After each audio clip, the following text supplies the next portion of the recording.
Hello and welcome to my reading log for February.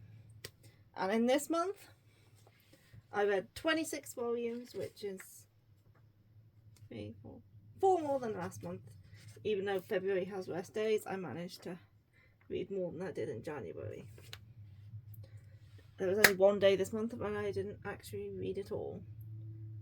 Well, I did read, but it wasn't a manga.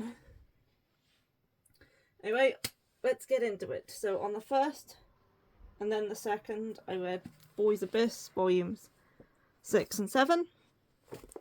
And this series continues to be a train wreck, basically. So in these volumes you learn a bit more about the author. We go into some of his backstory about some stuff that happened when he used to live in the town. Obviously I can't say anything due to spoilers, but yeah, we get some stuff about him. We learn some stuff about Gen, the guy who was his friend when he was younger and now is just a butthole to him. And then some stuff about his brother as well, which I wasn't expecting. His brother doesn't seem to be the character he's made out to be. I think it's all like something that's been kind of...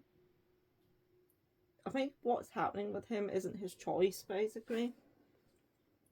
So yeah, I wasn't expecting the stuff with the brother, and I'm hoping to find more about him in later volumes, because he hasn't been in it much, but he does seem to be kind of an interesting character and not who you would expect him to be.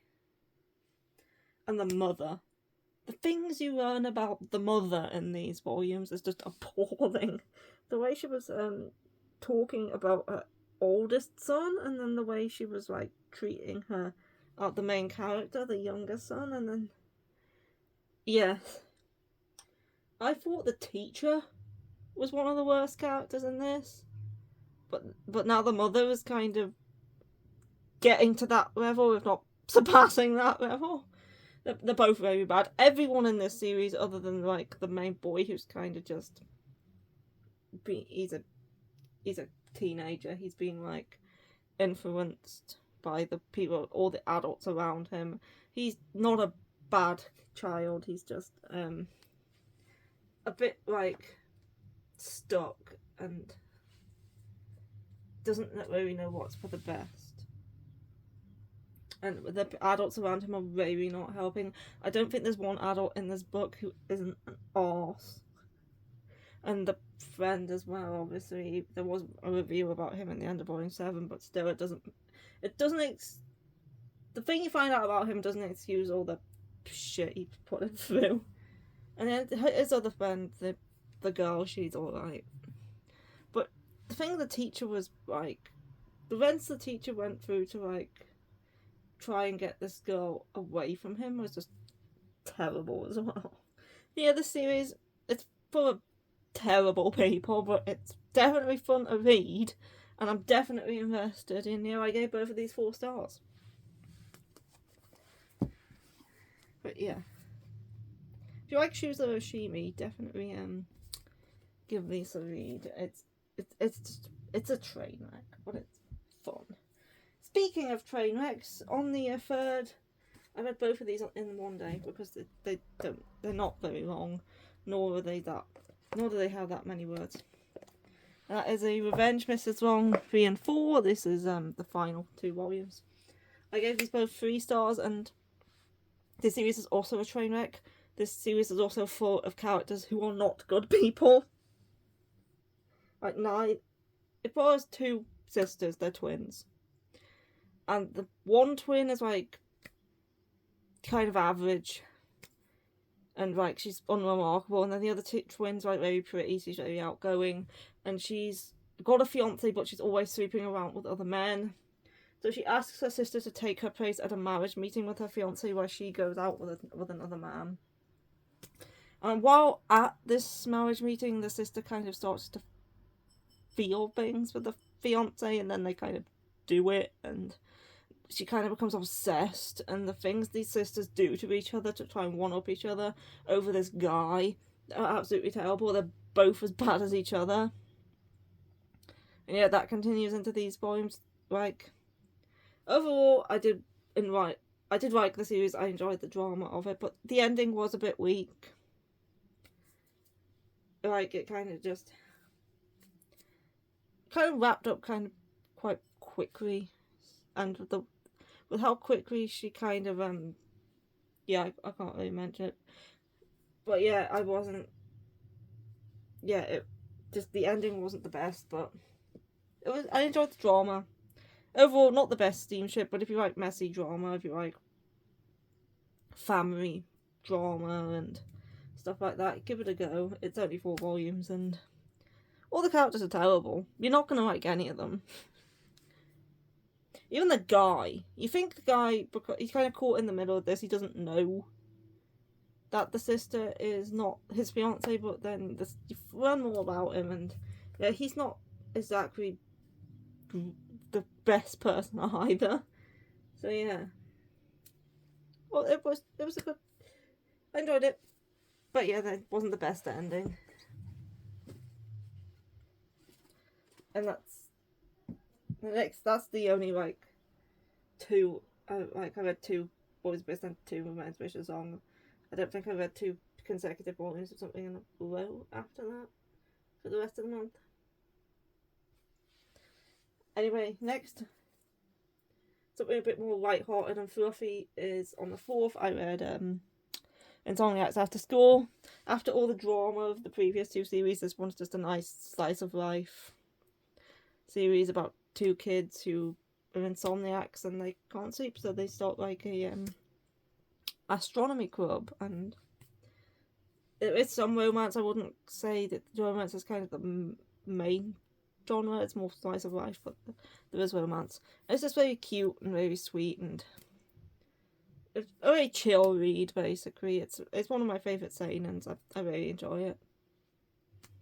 But yeah, it's nice.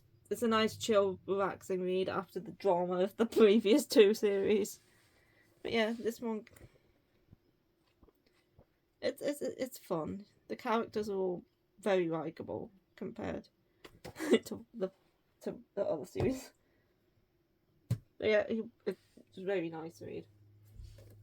Next, on the 5th, I read Stigmata Love Bites Volume 1. I gave 4 stars.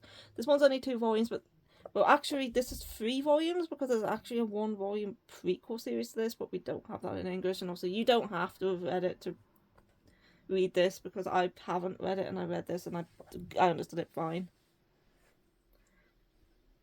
But yeah, this is a BL about a priest detective and the guy he works with, and the guy he works with has this like power, but if he goes to the scene of like a person's death, you can kind of absorb that person into him and then live that person's last moments in the way they died. He kind of relives it, and he even gets the wounds on his body that this person was inflicted with, even though obviously he can't really die from these wounds. They just bleed, but they won't heal until the perpetrator's caught. And yeah, so he has that interesting power, and he's working with this detective on cases in the police force, obviously. And recently the detective's ex-wife has been killed, so they can't be working to deal with that case. But because he had that experience where he experienced his ex-wife's death, he kind of thinks some of that kind of lingered in him, because now he's having like weird dreams about the detective, and he doesn't really know if it's like the wife's feelings coming out in the dreams or whether he's actually falling for him or not. And yeah, it was very good. Very enjoyed this one. It was a very interesting take on a BL. I haven't really read one that's similar, and also the artwork is kind of unique too. There's like a few scenes in there later on, but obviously with the dreams and stuff, where it gets a bit more mature. But yeah, definitely a very interesting one, and I'm looking forward to picking up volume 2, which is the final one. Then on the 6th, I read Self at the End volume 30. I gave this 4 stars. There's not very much I can say about this other than that I'm still very enjoying it. It's still one of my favourite shonen, because with 30 volumes in, everything at this point is a spoiler. there's been so much revealed in this series, and everything that goes on in this volume is basically a spoiler. Obviously, you go into the series thinking like it's a battle shonen about fighting vampires, but it's actually a lot more than that. There's like mysteries in this series that go back hundreds of years. There's also the prequel series as well, and yeah, new things keep coming into play. You think you know like what's going on, and then they add something else. And yeah, the vampires are not really the main focus anymore. They're there, but they're not like the main. They're not like obviously the main vampires are still there, but fighting the vampires and like stopping the vampires, that's not a thing anymore. Basically, there's so much bigger things going on now that it's kind of, yeah, like everything and how the vampires came into being, and just all the main characters as well. And it's quite interesting, and yeah, it goes back through hundreds of years, and it's a god. But I can't really mention anything that happened in this volume without spoiling a lot of stuff. Next, on the 7th, I read Hatsukoi Note Volume 1. I think this one's also 2 volumes, but I think the second volume is a different couple. This one I gave 3.5 stars. I enjoyed it. It was cute. It's like college. Was it college romance? No, it's high school. It's 2 high school boys. One of them, like, the guy has a crush. Yeah, this guy, this is his classmate, and he seems kind of cold and kind of antisocial at school, and he kind of avoids him. He tries to talk to him, befriend him, but he's always just kind of backing off. And then he finds this blog about this boy who he knows goes to his school, based on like what's being said in the blog about how he has a crush on another boy at the school, and he finds out through like one of the pictures that he posts that he is actually the person who likes the blog. So now he's trying to figure out who it is that he likes, so he can maybe like help him. Yeah, it was cute. I liked the art. I liked the characters. Yeah, I enjoyed it. It was a good read. And obviously, I think Volume 2 is a different couple. I'm pretty sure I know who one of the guys will be, but not the other one. Yeah, just a kind of sweet BL with, obviously, it does have the mature elements to it as well. Then on the 8th, I read Like a Butterfly Volume 7. I gave this 4 stars. And what happened in this volume? Oh yeah, we had a bit of drama in this one. And stuff. Obviously the main guy, he's in judo, karate. He's in some sort of like martial arts club, and he gets an injury from that, and it results in some drama between the main couple. But it's resolved in this volume. And there's also a side story about like probably my least favourite character in the series at the end.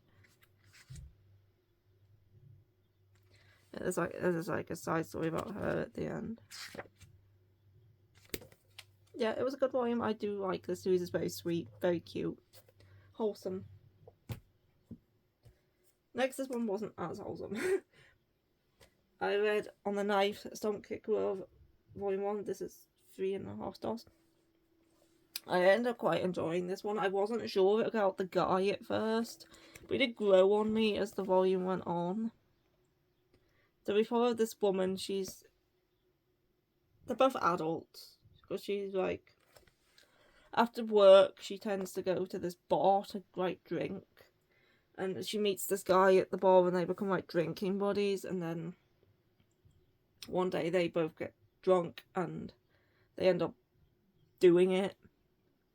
and now he's kind of coming after her, and she's like, I'm not really interested, I just would rather remain friends. But he's kind of like, I think he wants something more.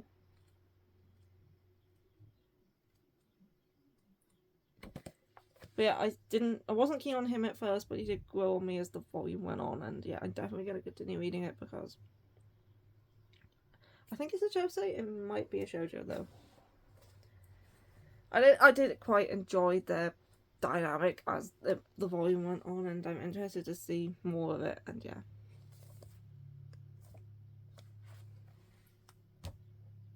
And next, on the 10th, I didn't read anything because that's the day that Love and Deep Space's new the Catch 22 event came out, and I was playing that and pulling to get Cyrus, and then I managed to get Cyrus in like my first 10 pulls, luckily. So I didn't actually have to use any of my diamonds, and then I was reading through his story from the event. So yeah, I was reading that instead of a manga on the 10th. So on the 11th, I read Reliving My Life with the Boyfriend Who Doesn't Remember Me, Volume 2. I gave this 4.5 stars. I really love this series. It's like a fantasy set in a magic school, and these two were a couple. He died under mysterious circumstances, and then she was sent back to when being like 9 years old. So she's waiting when she grows up again, and she's about 15, I think. She re-enters the school, goes up to him, and he's like, she remembers everything, but he doesn't remember anything.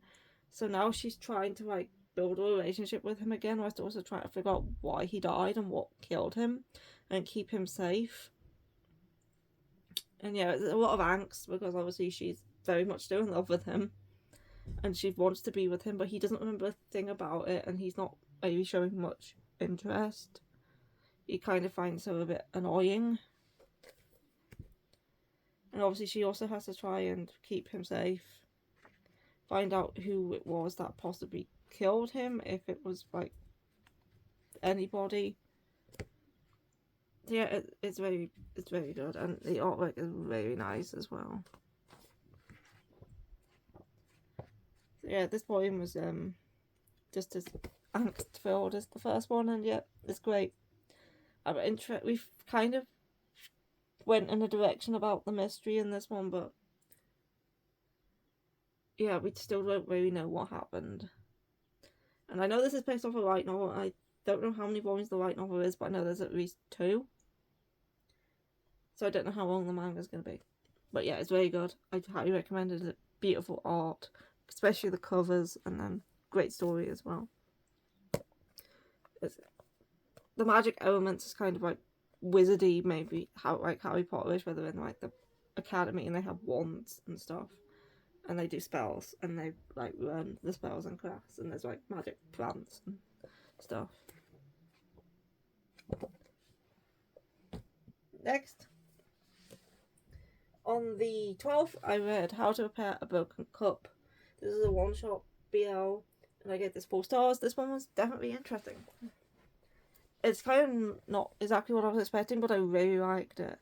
So these two, they are, how old are they? 28?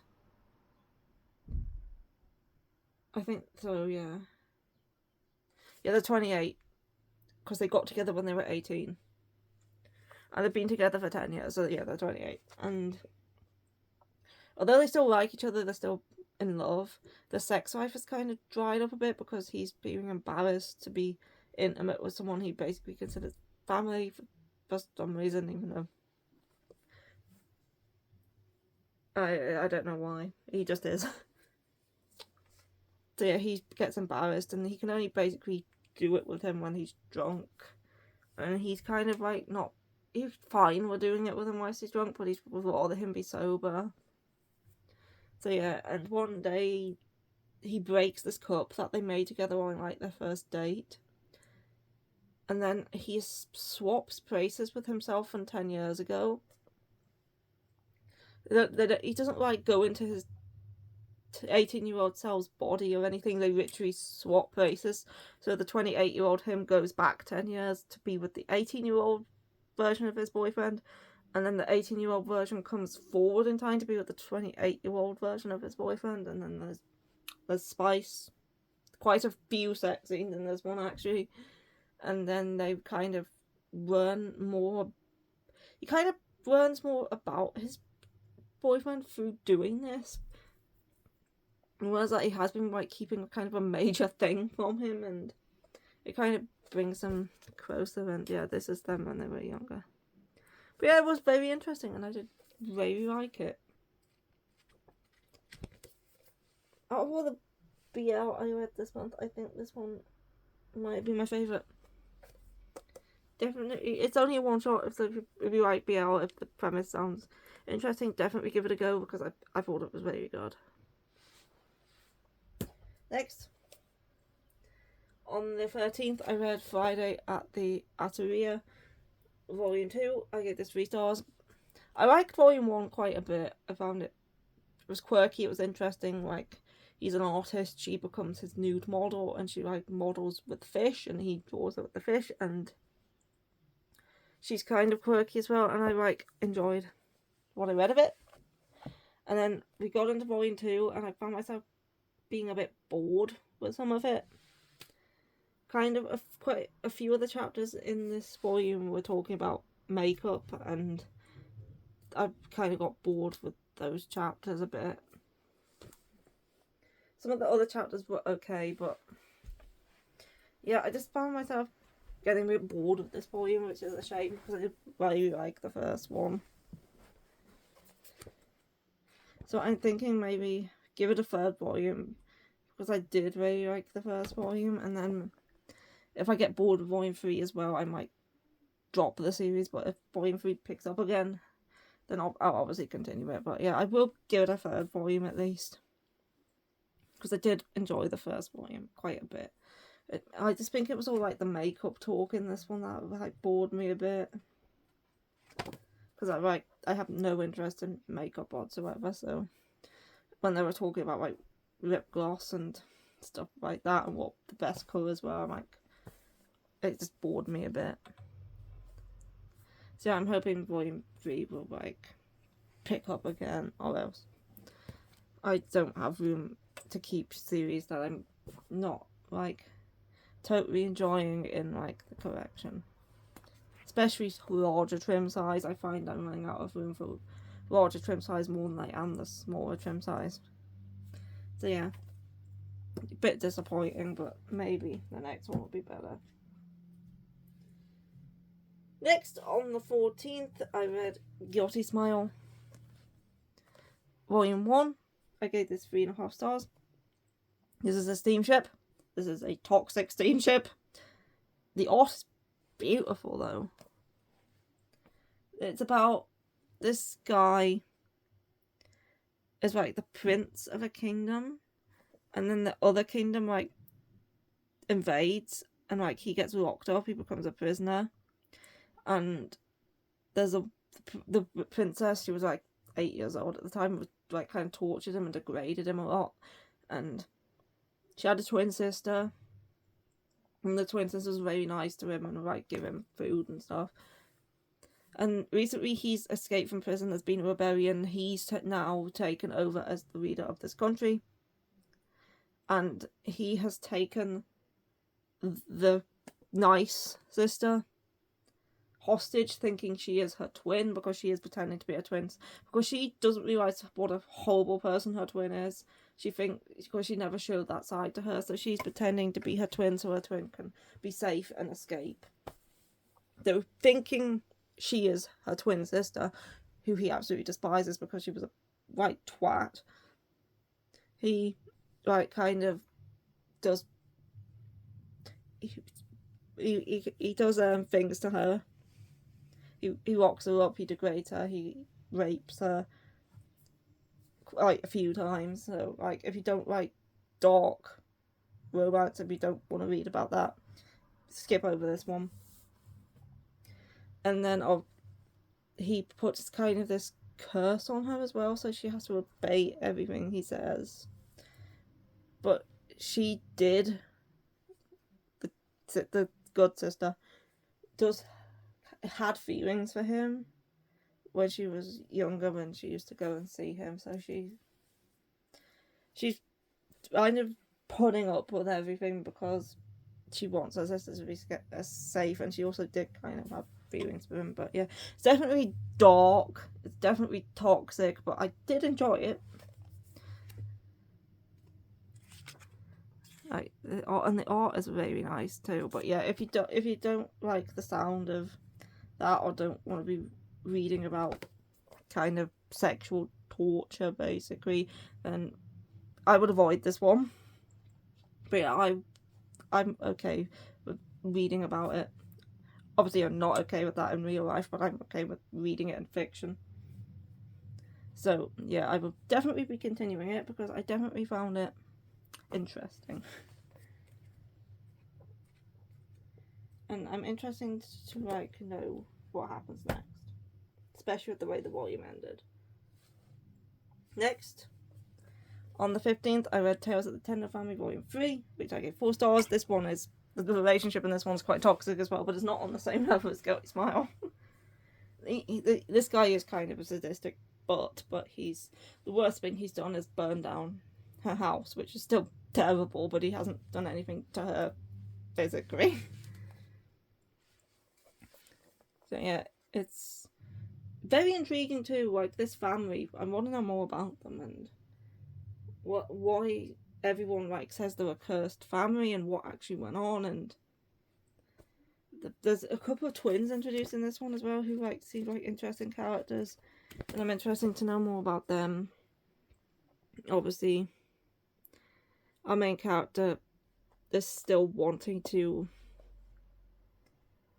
like, she lost her grandfather and now she wants to like die helping somebody so she can rejoin her grandfather in the afterlife, but she wants to make sure she does it helping somebody, so she's kind of, her mission is to basically die protecting this guy, and he's kind of trying to like take over the family or like just destroy his family or something like that, because something definitely went on. Yeah, it's definitely another dark one, and I really liked it. It's interesting. I say it is kind of toxic, but nowhere near on the level of Guilty Smile.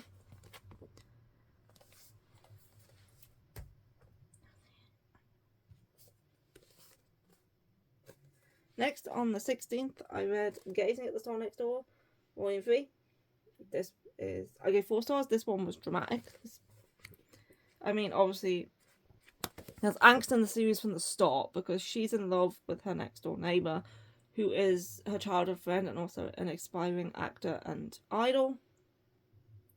And obviously, because he's a star now and he's kind of in the public eye, it's kind of, it was sort of scandal if he started dating just like a regular girl, basically, because Japanese celebrities and like dating, they get a lot of hate basically for who they date, and they get judged a lot, and yeah, they get, and like people they end up dating kind of get hated on a lot and stuff like that. So she is in love with him, but she doesn't really want to like admit to it because she sees them as being in different worlds, and obviously I think he may like her back, but obviously he has that whole thing with being a star and putting the person he's dating in a kind of bit of danger because of him being a popular upcoming actor.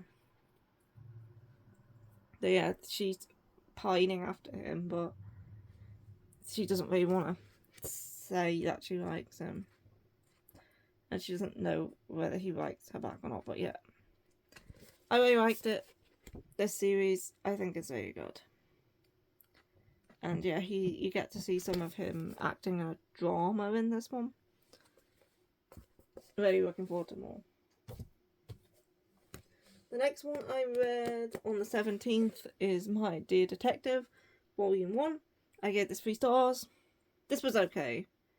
It's a mystery series set in the 1920s following one of the first female detectives, and she teams up with this dude who seems to be kind of mysterious. He seems to be like, I think he's the son of a rich family and also kind of a jack of all trades.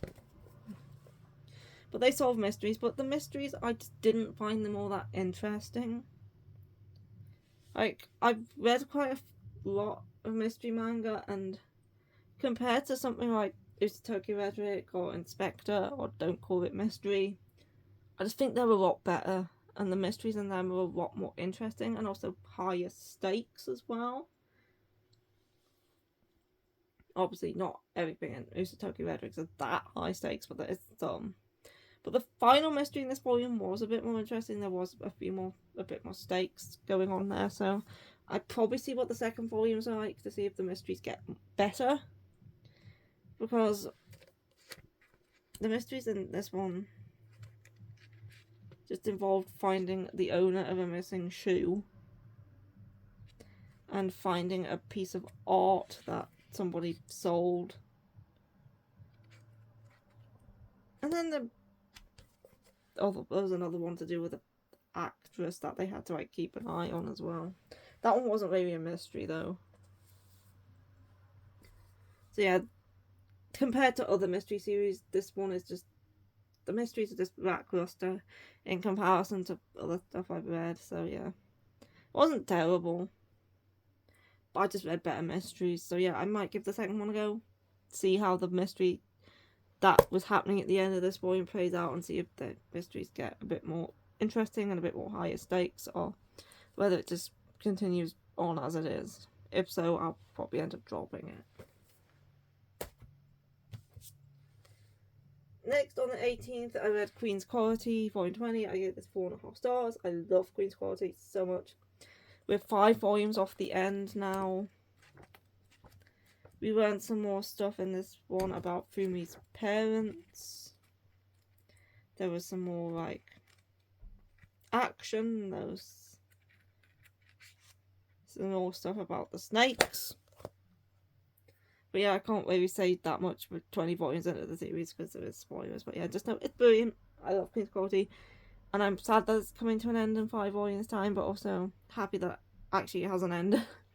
And it's not just going to keep going on and on and on and overstay its welcome, basically.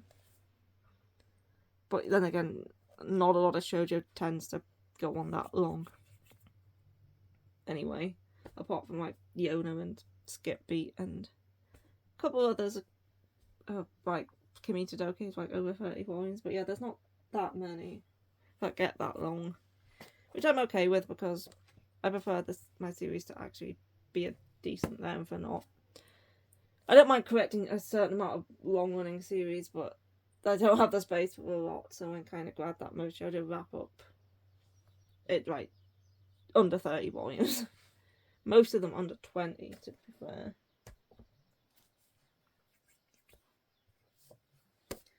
Next, on the 19th, on the 19th, The Summer Hikaru Died Volume 4.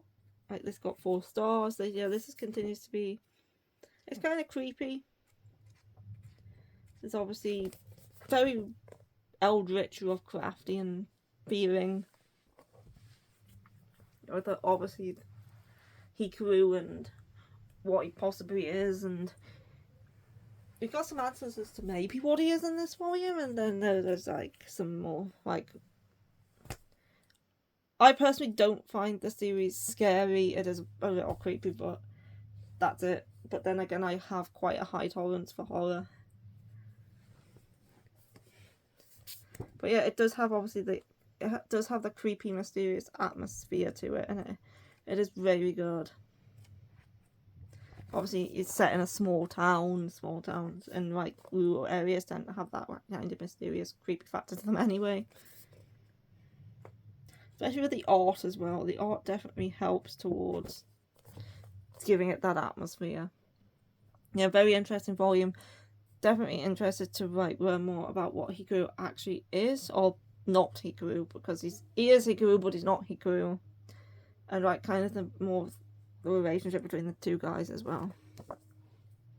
And then I'm looking forward to the anime that's coming out for this one soon. I think it's going to be on Netflix as well, which is good because I think if it's on Netflix, it'll reach a wider audience than it would on Crunchyroll because more people have Netflix than they have Crunchyroll. So yeah, I have a feeling this one's probably just going to get even more popular.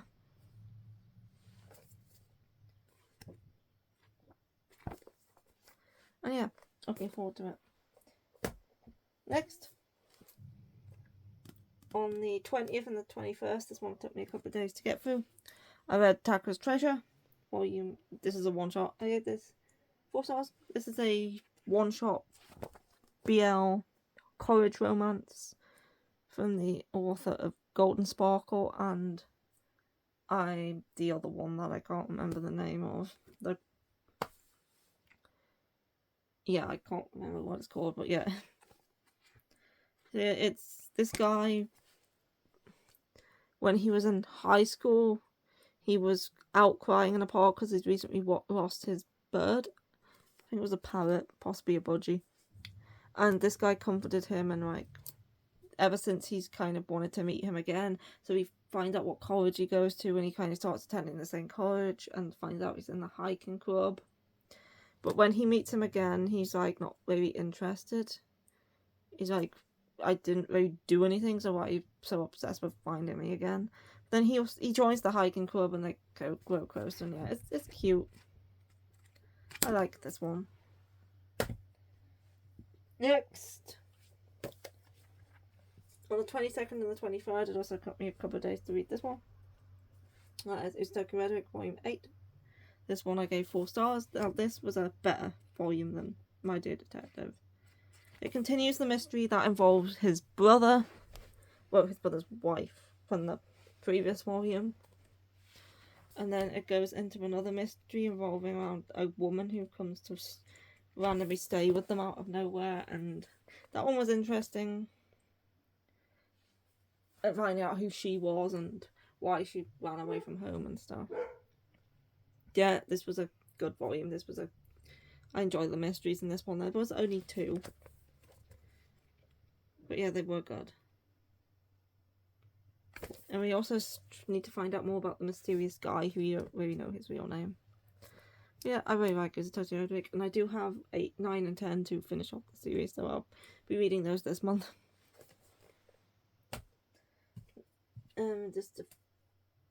Just 5 more to go.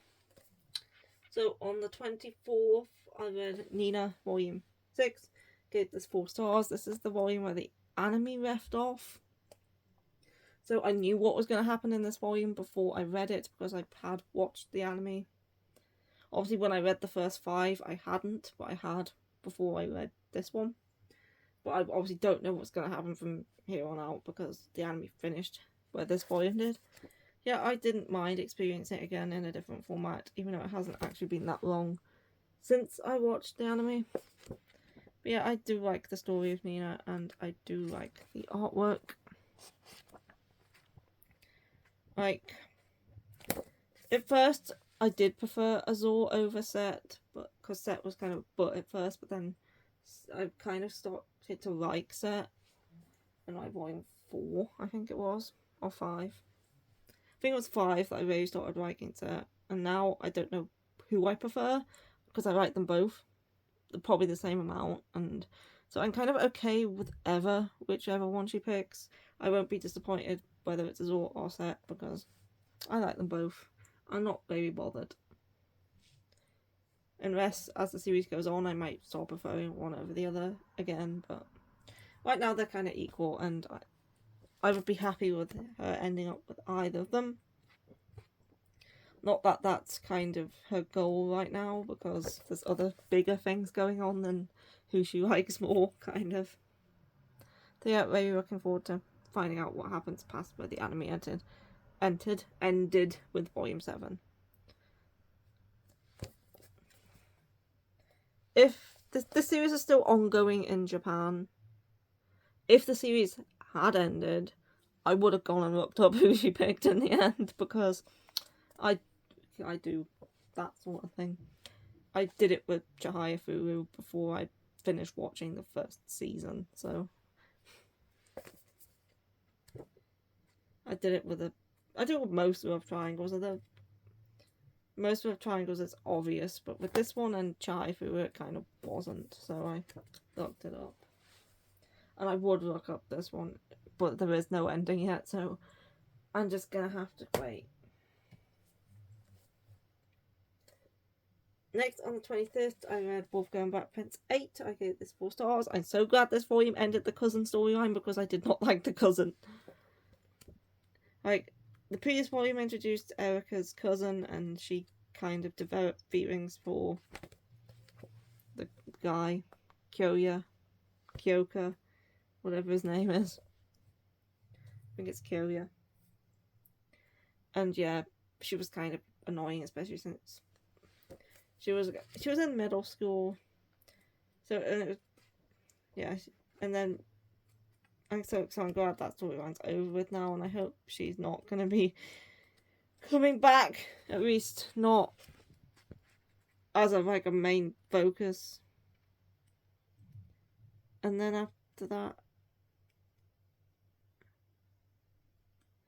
there was also a side story. There was also this one shot in the back called "I Don't Mean to Be This Way," which this one was I quite like that side story. I'm trying to figure out how this volume ended. Oh yeah, it was Christmas. So I'm looking forward to reading the next one. Next, on the 26th and the 27th, it took me 2 days to get through this one as well. I read Cheeky Brat, and I gave this 4 stars. Yeah, I like Cheeky Brat. Obviously, this one also has a love triangle between these two guys on the cover, but with this series, it's pretty obvious which one she's going to end up with in the end. I don't even have to look it up. As I say, most love triangles are more like this one, where you can pretty much tell who she's going to pick right from the first volume. But yeah, with Nina, it's not obvious. And yeah, I don't like love triangles normally, but yeah, I'm okay with the one in Nina. I don't like the love triangle in this one, even though I pretty obviously she's going to pick, because I'm not the biggest fan of the other guy. But yeah, this volume had more basketball. There was like a big game coming up in this one, and yeah. And there's still the rivalry between the two of them. Yeah, I enjoy it. Next, on the 27th, I read The Witch and the Beast Volume 1. I gave this 3.5 stars. This is like a dark seinen series where it's quite gory at times. It's not super gory, but there is some gore there. This first volume contained like 2 different stories. Yeah, and I have read the second volume as well, but I read it this month. And that one also contained like 3. No, it finished off and then another one and then stopped another one. But yeah, it follows a woman. She is the Beast. This is the guy she works with, because she works for an organisation. I still can't remember the name of the organisation, and I've since read another volume of it. But yeah, she works with an organisation that kind of deals with supernatural, magical beings, including witches.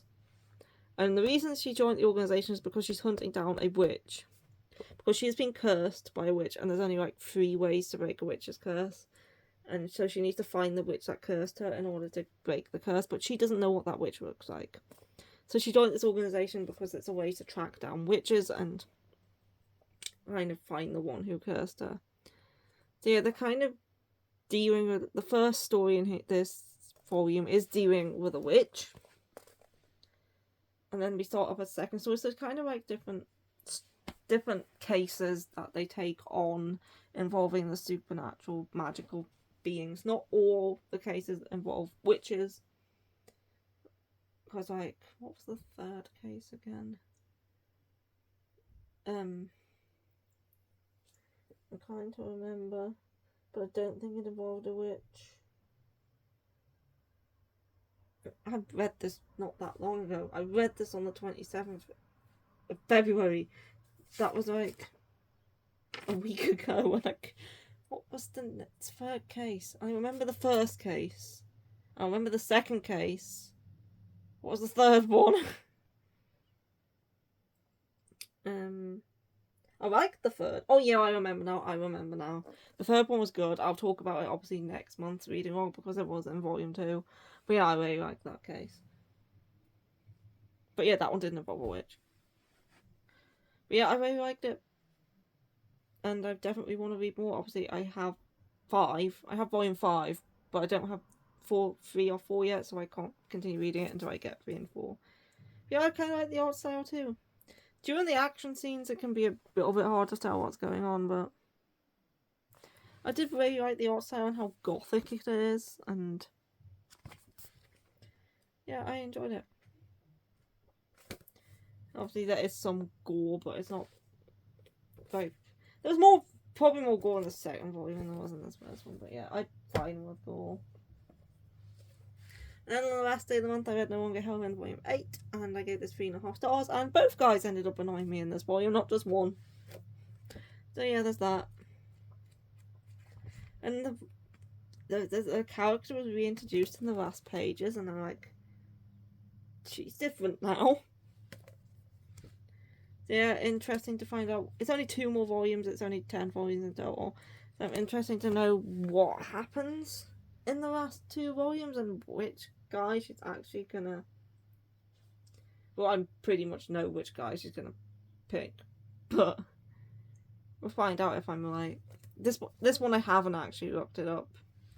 Normally I do, but obviously I haven't with this one.